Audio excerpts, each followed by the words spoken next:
Doing today? Good? Well, it's Thursday, September 9th, 2021. And here I am, your free-thinking, innovative, totally open-minded, new progressive media, Tommy Nation Politics, trying to give you the progressive perspective on the news, current political news, keeping you covered on the latest in U.S. politics, including Congress, the presidency, governors, and maybe local if you're Texan. So, the number of Americans seeking unemployment benefits fell last week to 310,000, a pandemic low, and a sign that the surge in COVID cases caused by the Delta variant has yet to lead widespread layoffs. Thursday's report from Labor Department shows that jobless claims have dropped from a revised total of 345,000 the week before. The number of applications has fallen steadily as well since the topping 900,000 in early January. It means no businesses have been shutting down. So refreshing. The reopening of the economy after the pandemic recession, a Department of Labor rep told Politico, is increasing.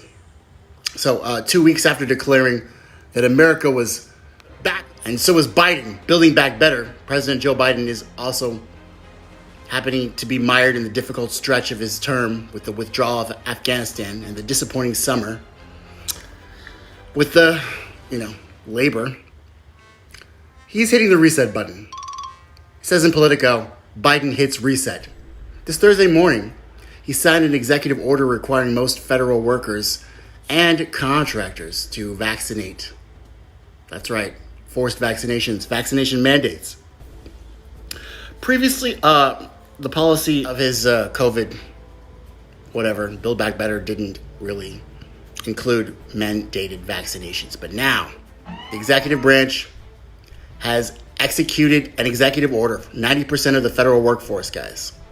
The change will be one of the new steps to take control of the pandemic that Biden is set to announce this afternoon.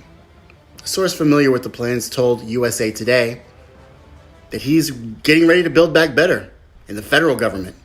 Meanwhile, in the House of Representatives, the committee leaders and, the leadership are hustling to put together this massive $4.7 trillion package that the Democrats aim to push through the Senate and House without bipartisan support. So much for the big bipartisan bill.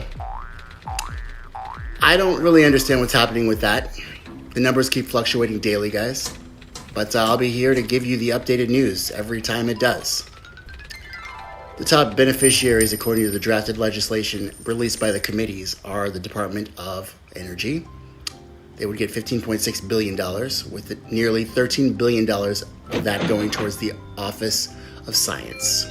Follow the science.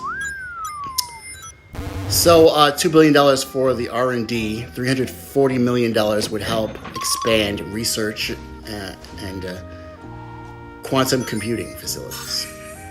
The Commerce Department would get $13.5 billion, including $5 billion for regional innovation initiatives. And the National Science Foundation would get $11 billion, including $7.5 billion for R&D, not your typical markup. The committee's Republicans say that they worry that the provisions being considered today will make it harder to negotiate a compromise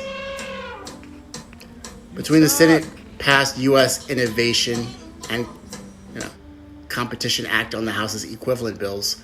Republicans plan to offer more than 30 amendments, including one related to, of course, the CHIPS Act that directs $600 million for NSF semiconductor basic research.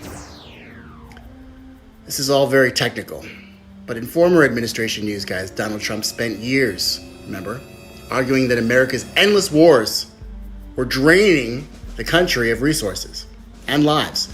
But in the aftermath of the President Biden's withdrawal, his bad press, that's all changed. The former president has privately sensed an opening to attack his successor for the chaotic and bloody situation on the ground and in the Karzai airport in Kabul. statement last week, he declared that if the Taliban didn't return mostly defunct military equipment, he said, quote, "We should either go in with unequivocal military force and get it, or at least bomb the hell out of it." There's Donald being an idiot again.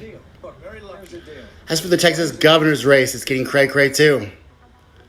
Governor Abbott has already said he's going to put every rapist in jail, as well as passing draconian abortion laws within the state.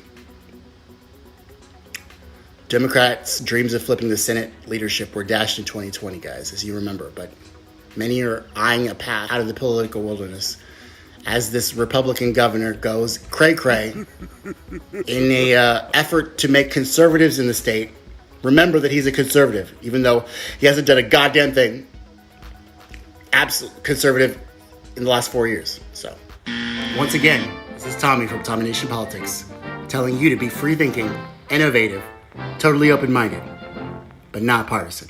Free thinking, innovative, and totally open-minded. Tommy Nation Politics. Hey guys, this is Tommy with Tommy Nation Politics.